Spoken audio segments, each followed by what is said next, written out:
ब्रह्मचर्य और चिदानंद शरीर ये दोनों भारतीय आध्यात्मिक परंपरा के अत्यंत गूढ़ और आपस में गहराई से जुड़े हुए विषय हैं। ब्रह्मचर्य का अर्थ केवल शारीरिक संयम नहीं है। ब्रह्मचर्य का वास्तविक अर्थ है मन, इंद्रियों और चेतना को ब्रह्म अर्थात परम सत्य में स्थिर करना। ब्रह्मचर्य के 3 स्तर माने गए हैं। पहला, शारीरिक ब्रह्मचर्य, जिसमें जीवन ऊर्जा का संरक्षण किया जाता है। दूसरा, मानसिक ब्रह्मचर्य, जहां वासनात्मक विचारों और कामनाओं का त्याग किया जाता है।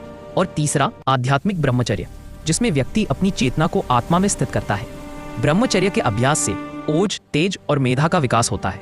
मन शांत होता है, एकाग्रता बढ़ती है और प्राण शक्ति नीचे से ऊपर की ओर प्रवाहित होने लगती है। अब प्रश्न उठता है, चिदानंद शरीर क्या है?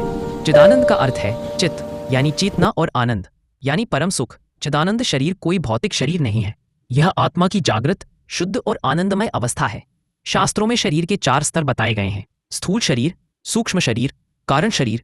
चिदानंद अवस्था में देह का अहंकार समाप्त हो जाता है, सुख और दुख का प्रभाव समाप्त हो जाता है और भीतर एक स्थायी, शांत और निर्मल आनंद का अनुभव होता है। अब समझिए ब्रह्मचर्य और चिदानंद शरीर का संबंध। ब्रह्मचर्य चिदानंद शरीर तक पहुंचने का साधन है।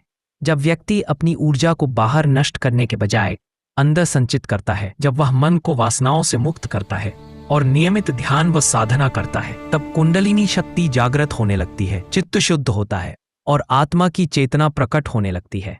यही चिदानंद शरीर की अनुभूति है। संक्षेप में समझें, ब्रह्मचर्य ऊर्जा का संरक्षण और चेतना की शुद्धि है और चिदानंद शरीर आत्मा का आनंदमय स्वरूप है। ब्रह्मचर्य के बिना चिदानंद की स्थायी अनुभूति संभव नहीं है। उपनिषद कहते हैं, ब्रह्मचर्य और तप के द्वारा ही देवत्व प्राप्त होता है। यही ब्रह्मचर्य का अंतिम उद्देश्य है, आत्मज्ञान और चिदानंद की प्राप्ति।